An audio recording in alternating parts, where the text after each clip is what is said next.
Nah ini Bapak Ibu sekalian, saya ingin membahas di sini Bapak Ibu konsep sukses bahagia menurut Al-Quran surah Al-Asr. Surah apa Ibu? Nah, Ibu hafal semua kan? Wal asri innal insana lafi khusr. Langsung ayatnya. Saya yakin ibu-ibu ini hafal Quran 30 juz, saya yakin ibu-ibu ini. Hafal di luar kepala ini hafalannya ini. Ada yang masuk kepala, di luar kepala semua. Ini ayat luar biasa Ibu. Kalau Ibu punya anak, ingin sukses, ini konsepnya dalam Al-Quran surah Al-Asr. Makanya Allah berfirman, wal asri. Nah, ini konsep berhasil, sukses, bahagia di dalam Al-Quran. Enggak banyak enggak.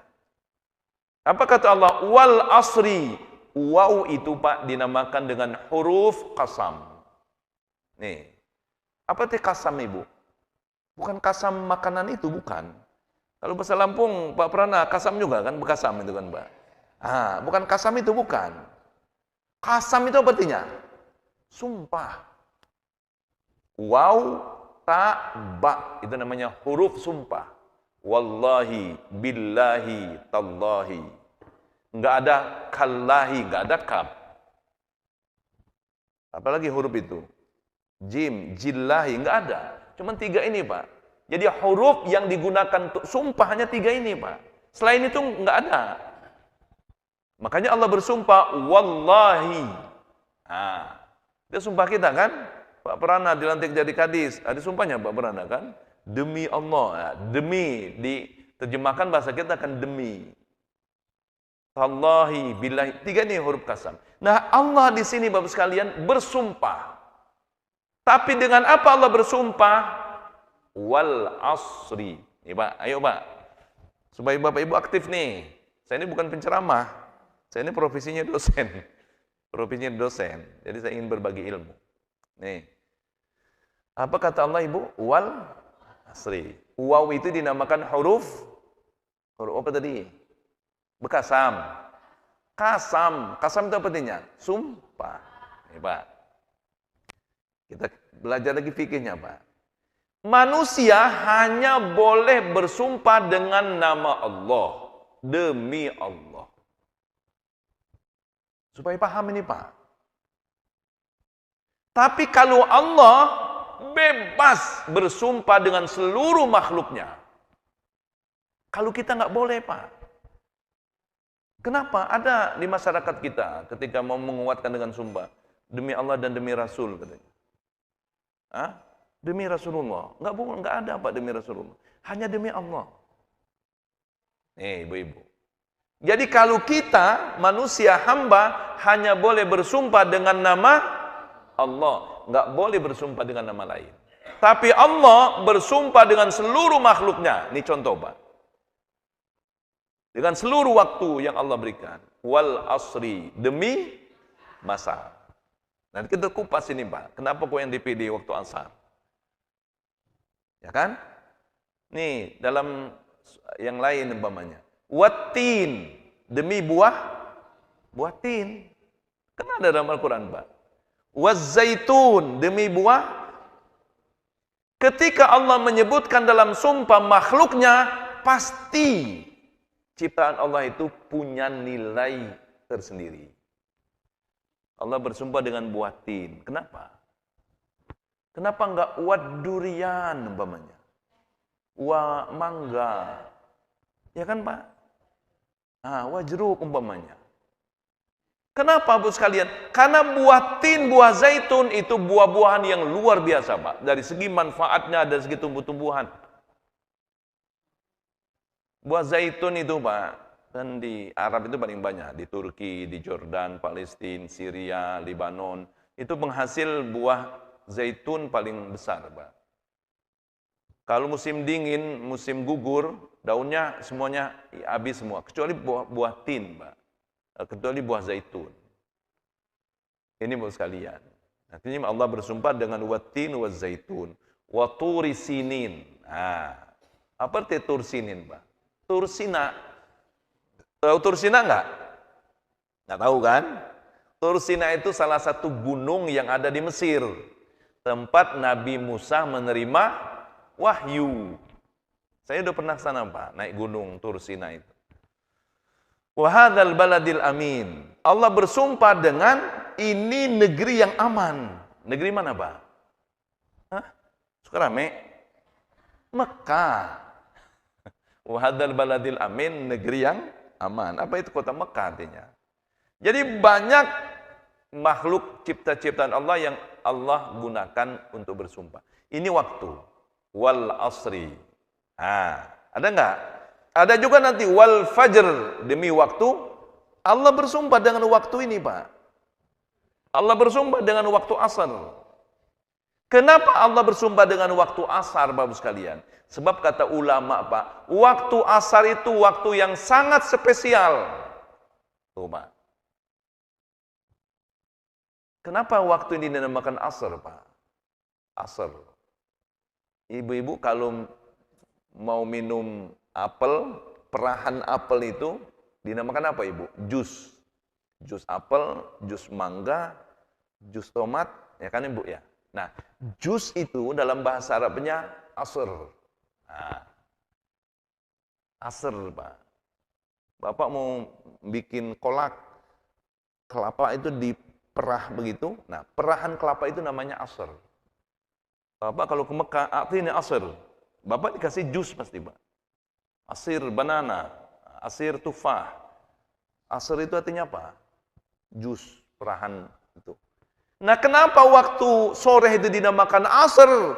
Karena di waktu sore itu, Pak, tenaga manusia sudah terkuras bekerja.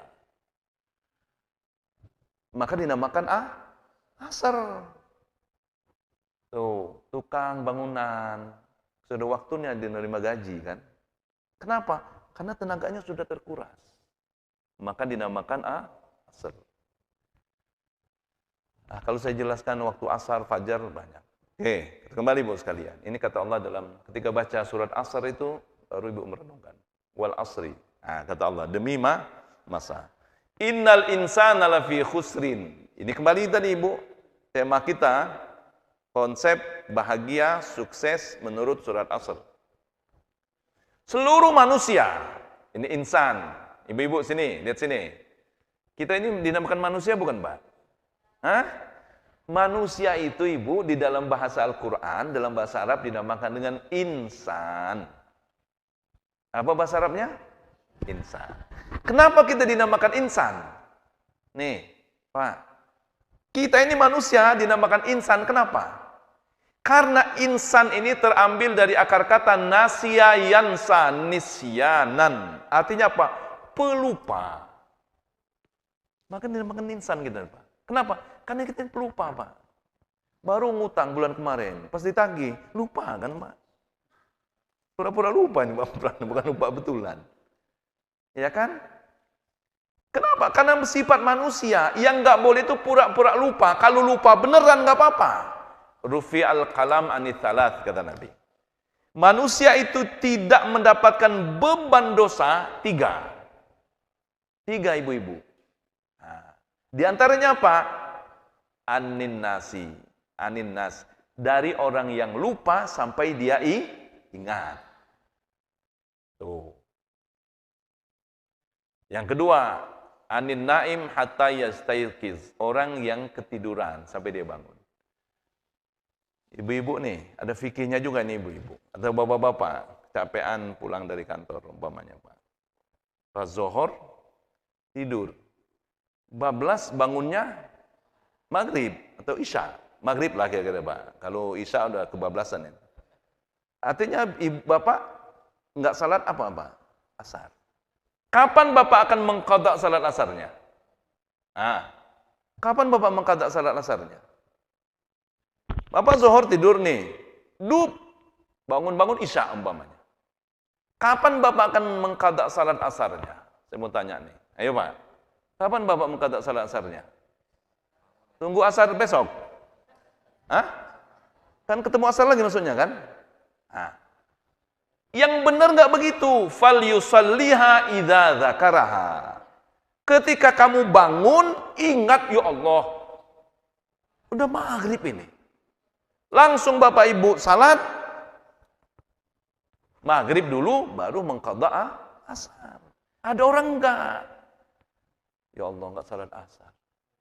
Lewat asar. Nah, pas besok dia mengqadhanya. Iya kalau dia masih hidup sampai besok. Kalau lewat. Jadi kata Nabi, ketika kamu ingat, falyusalliha. Ketika itulah kamu salat. Walaupun di waktu maghrib. Jangan nunggu isya. Nah, ini fikihnya Bapak sekalian. Nah, sebenarnya kalau saya detail betul ini Pak Prana, Pak Haji, nggak selesai nih sampai jam 7. Kita jam 6 aja Pak ya. Ini sudah jam 9 soalnya. Kurang 2 jam Bu. Innal insan. Insan dari artinya Ibu? Manusia. Kenapa dinamakan manusia insan? Pelupa. Nah, tapi lupa betulan, jangan pura-pura lupa. Kalau lupa itu enggak Allah bebankan beban dosa enggak. Orang umpamanya Ibu berangkat haji. Ini Pak Prana nih haji sama saya itu. 2000 berapa Prana? 12. Hah? Ya, lupa saya udah lama. Dia masih kota bumi waktu itu, Pak. Masih muda bener waktu itu. Mau 20 loh Pak Prana ya. Ganteng-gantengnya kayaknya itu. Orang haji, salah satu larangan haji itu apa? Enggak boleh nyabut rambut. Nah, itu namanya larangan ihram. Tiba-tiba karena dia biasa, karena kumisnya tebal, puter-puter, dup. Nah. Tapi kalau dia lupa, enggak apa-apa. Tapi kalau sengaja dia, udah tahu nih. Itu kena dam dia. Nah, kena dam. Nah, ini kata-kata insan tadi, Bu. Wal asri innal insan lafi khusrin. Seluruh manusia itu, Pak, apapun agamanya, kecil, besar, tua, muda, dalam kerugian. Rugi. Nah, siapa yang enggak rugi? Nih, perhatian sini, Bu. Yang enggak rugi, enggak banyak enggak, 4 aja. Siapa yang enggak rugi kata Allah Subhanahu wa taala? Illal ladzina amanu.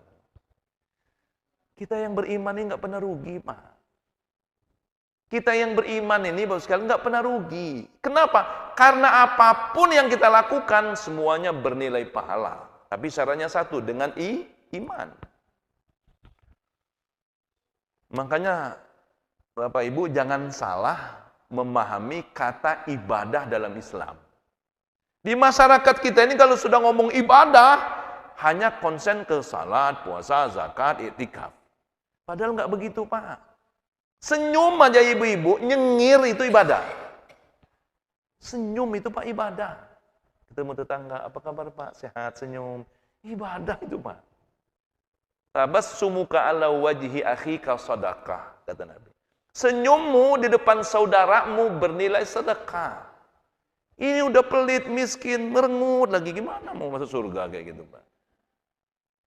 Benar Ibu, senyum saja itu bernilai pahala, subhanallah. Kalau saya simpulkan, Pak Haji, yang saya baca, dari pahala-pahala sedikit kita ibadah kita. Kayak tadi Ibu, salat isya 4 rakaat. Pahalanya ibadah setengah malam. Subuh 2 rakaat, ibadah. Intinya apa Pak? Allah itu sangat mengharapkan kita ini masuk surga semua intinya Pak. Itu intinya. Makanya kata Nabi di dalam hadis, kullu ummati yadkhulunal jannah illa man aba.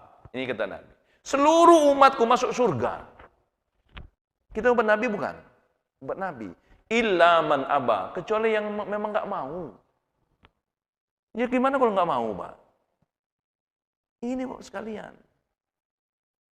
Makanya Allah itu luar biasa sayangnya kepada umat Nabi Muhammad SAW. Iman, saya nggak bahas kalau banyak iman, Bu. Kalau masalah iman. Ini yang pertama. Yang kedua, wa amilus shalihat. Lihat Pak. Itu Islam Pak. Wajah Islam ini harus kita tampakkan Pak. Jangan Islam itu hanya dicap intoleran, dicap radikal. Padahal enggak Pak. Betul Pak. Seluruh manusia itu Pak, kecil, besar, agama apapun dia Pak, rugi. Siapa enggak rugi Pak? Iman. Yang kedua apa Pak? Bapak jangan hanya bangga dengan kata-kata iman, tapi kata Allah wa amilus shalihat. Iman nggak cukup, Pak. Tapi harus disertai dengan apa, Pak? Karya-karya terbaik, amal saleh. Tidak akan Bapak temukan di dalam Al-Quran kata iman, kecuali digandeng dengan apa, Pak? Amal saleh. Hasiban nas ayyaqulu amanna wa hum la yuftanun. Ini kata Allah. Apakah manusia itu dengan bangganya berkata, saya beriman, saya Islam, saya beriman. Tapi mereka tidak punya karya. Allah coba dengan infak, nggak berinfak. Allah uji dengan salat, nggak salat. Allah uji dengan kebaikan. Jadi ketika kita berkata iman, itu harus disertai dengan apa, Ibu? Amal saleh. Betul itu. Oke, singkat aja, Pak, karena sudah hampir jam 6. Udah berapa, Ibu? 2 kan? Amanu wa amilus shalihat. Yang ketiga apa? Watawasau bil haqqi. Ya Allah, Pak. Ini kalau kita mau sukses. Ibu, apa arti watawasau bil haqqi, Pak? Artinya, kalau kita mau sukses, kita mau berhasil, siapapun kita, apapun profesi kita, apapun jabatan kita, kata Al-Quran ini harus saling menasehati, saling mengingatkan. Coba, Pak. Kalau kita jabatan apapun, kita punya jadi, jangan sebut jabatan tertentu lah, Pak. Nanti disangka apa ya kan, Pak. Kalau kita mau sukses, Pak, kita harus saling mengingatkan, saling menasehati apapun dia. Kenapa? Karena manusia itu tidak ada yang sempurna. Nabi Muhammad yang turun kepadanya wahyu, ketika beliau salah, langsung diingatkan Allah, itu pun beliau masih minta nasihat. Bukan karena beliau Nabi, tahu apa kamu ya, ini wahyu turun, ngerti apa kamu? Enggak, Pak.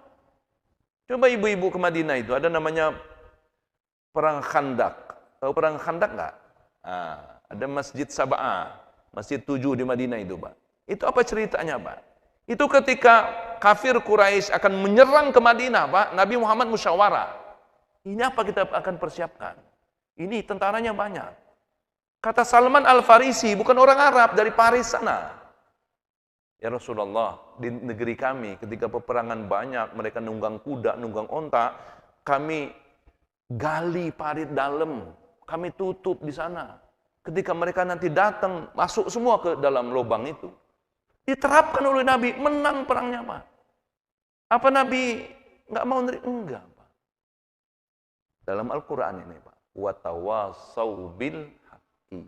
Tapi saling menasihati, saling mengingatkan harus dalam kebenaran. Hak itu kebenaran namanya, Pak. Kita sebagai orang tua, Pak. Jangan, tahu apa kamu nak? Bapak ini makan garam udah sekian. Sekian karung maksudnya. Ini Al-Quran, Pak. Apapun kita, Pak.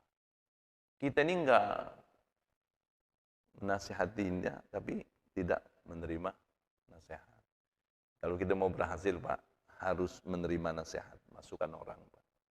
Watawasau bil haqqi. Udah 3 kan, Ibu? Dianjurkan oleh Allah. Watawasau bis sabri. Artinya apa, Bapak sekalian? Semua itu perlu proses, perlu kesabaran. Ini Al-Quran, Pak. Termasuk berdakwah, Pak. Kita ngajak orang, ya Allah. Jangan sekali-kali, Pak. Jangan sekali-kali. Kita ke masjid. Ya Allah, Bapak ini udah tua, udah pensiun, nggak pernah ke masjid. Nggak usah begitu, Pak. Kita nggak tahu hidayah, Pak. Ya kan, Pak? Pak, ke masjid yuk. Iya, Pak. Besok, Pak. Ya. Kalau dia mendapatkan hidayah Allah, Pak, dengan kata-kata kita itu, ada orang cerita ke saya, Ustaz, saya ini dulu, Pak, jangankan ke masjid, salat aja maaf, Pak Ustaz, jarang katanya. Saya itu paling salat itu, Pak, paling salat itu, Pak, maghrib katanya. Kata apa, Pak Ustaz, saya sekarang ini alhamdulillah, walaupun usia sudah senja, bukan hanya salat, tapi ke masjid. Saya ngelihat anak muda, Pak Ustaz. Anak muda itu, Pak, setiap saat dia lewat rumah ke masjid. Lewat rumah ke masjid. salat. Dia berpikir, ya Allah, pada anak muda ini nggak jelas kerjanya apa. Tapi saya ini pejabat, Allah banyak menganugerahkan nikmat kepada Allah. Tiba-tiba kok saya nggak ke masjid, saya nggak ibadah. Nah, padahal Bapak Ibu sekalian, lebih banyak Allah memberikan nikmat, kita lah yang harus lebih banyak sujud kepada Allah. Itu yang benarnya, Pak. Makanya Nabi Muhammad itu, Pak, ketika beliau salat malam, sampai kakinya biru. Aisyah, istri beliau kan di sampingnya. Rumah Nabi itu bukan kayak rumah kita, Pak. Nabi salat di sini, istrinya di sinilah. Ya kan, ngelihat kaki Nabi biru. Kenapa kakinya biru? Karena dalam satu rakaat baca surah Al-Baqarah. Makanya kakinya biru, lama berdiri. Kalau kita kan biru ini karena asam urat, ya kan? Nah, kata Aisyah, ya Rasulullah, kenapa engkau ibadah begini? Kenapa engkau ibadah begini? Dosa engkau sudah diampuni, engkau sudah dijamin surga. Apa jawaban Nabi? Aisyah, afala akunu abdan syakura. Saya begini, saya ingin menjadi hamba yang bersyukur, Aisyah. Kuncinya di sana, Pak. Nah, tapi di dalam Al-Quran ini, surah Al-Asr, Bapak sekalian. Ketika kita mengajak dalam kebaikan, Bapak sekalian, watawasau bil haqqi, watawasau bis sabri. Semua itu harus proses, harus dengan kesabaran, Pak. Nggak bisa simsalabim, orang nggak salat, langsung kita ajak, baru sekali ngajak, langsung dimaki-maki. Kecewa gitu, ya Allah, Bapak ini nggak benar ke masjid. Enggak, Pak. Kita ngaca aja dengan Nabi Nuh. Nabi Nuh itu berapa tahun berdakwah, Ibu? 950 tahun. Tuh. Nabi, apalagi kita Ustaz kecil-kecilan. Hafal Quran aja enggak. Ya kan, Pak? Nah, ini Bapak sekalian, kiat sukses, bahagia menurut surat Al-Asr yang paling penting tadi, Pak. Iman kepada Allah. Wa amilus salihat. Setelah kita beriman, bersyukur, kita berbuat yang terbaik. Yang ketiga, Bapak sekalian, wa tawasau bil haqqi. Kita saling ingat, mengingatkan. Tapi tadi kata Allah, wa tawasau bis sabri. Harus dengan proses, harus dengan kesabaran. Mudah-mudahan Bapak sekalian, kita diberikan oleh Allah Subhanahu wa taala kesehatan, Allah berikan hidayah kepada kita. Karena hidayah itu bagi umat akhir zaman ini Pak, berharga sekali, Pak. Hidayah itu dua, terakhir. Hidayah itu dua, Pak. Tahu hidayah enggak, Ibu? Petunjuk artinya. Nah, hidayah itu dua. Ada namanya hidayatud dilalah, ada namanya hidayatut taufik. Hidayatul taufik. Hidayatul taufik itu hanya milik Allah, Pak. Hanya milik Allah. Tiba-tiba Allah memberikan hidayah, berubah dia langsung, Pak. Makanya kita tidak boleh mengklaim seseorang neraka tempatnya. Ini tempatnya, nggak boleh, Pak. Kenapa? Karena hidayah Allah. Lihat Sayyidina Umar. Siapa nggak kenal Sayyidina Umar, Pak? Anaknya lahir dibunuh, kira-kira. Tiba-tiba hidayah Allah masuk. Islam yang paling top dia kan, Pak. Sampai dapat gelar Al-Faruq, orang yang berani membedakan hak batil. Hidayah Allah. Yang itu hanya hak prerogatif Allah. Yang kedua namanya hidayatud dilalah. Siapa yang punya? Nabi, ulama, ustadz, orang tua. Nah, kita dilalah itu menunjukkan artinya. Karena dilalah itu ada sesuatu yang giring, Pak. Nggak mungkin. Kecuali yang hak prerogatif Allah tadi. Nah, supaya kita mendapatkan hidayah dilalah ini, gimana caranya, Pak? Kata Nabi, bertemanlah kamu dengan orang-orang baik, bertemanlah kamu dengan orang-orang saleh. Sebab kata Nabi, manusia itu tergantung dengan lingkungannya. Kalau dia berteman dengan tukang minyak wangi, nah, pulang bapak ngobrol dengan tukang minyak wangi. Pas pulang ke rumah, padahal dia nggak beli minyak wangi nggak? Pak, kok wangi banget sih? Nah, kata si suami, papa tipu mama. Padahal papa nggak beli minyak wangi. Kenapa? Karena berteman dengan minyak wangi. Tapi coba dia berteman dengan tukang tempa besi. Nah, atau tukang tempa nggak, Ibu? Bajunya bau apa? Bau karat. Ya kan? Artinya apa? Lingkungan itu penting. Al-jar qabla dar. Ini kata Nabi. lingkungan sebelum kamu menetapkan tempat tinggal. Benar itu, Pak. Jangan alergi pas beli rumah. Ada orang, Pak, pas beli rumah, Pak, maaf ini, Pak, masjidnya mana, Pak? Waduh, risih nih, Pak, dekat masjid. Ada yang begitu, Pak. Masya Allah, ada, bukan Masya Allah, naudzubillah itu, Pak. Ada juga yang, Pak, maaf, Pak.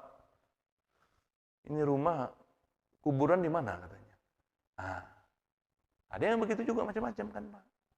Kalau kita, Pak, dekat masjid, ya Allah, nikmat anugerah Allah Subhanahu wa ta'ala. Tapi tadi kuncinya kita mendapatkan hidayah Allah Subhanahu wa ta'ala. Mudah-mudahan Bapak sekalian, pengajian kita pada pagi hari ini minimal menambah pengetahuan kita, ilmu kita, dan menambah girah semangat kita untuk mendekatkan diri kepada Allah Subhanahu wa ta'ala. Seandainya ada kurangan khilafan, saya mohon maaf. Akhirul kalam wabillahi taufik wal hidayah. Assalamualaikum warahmatullahi wabarakatuh.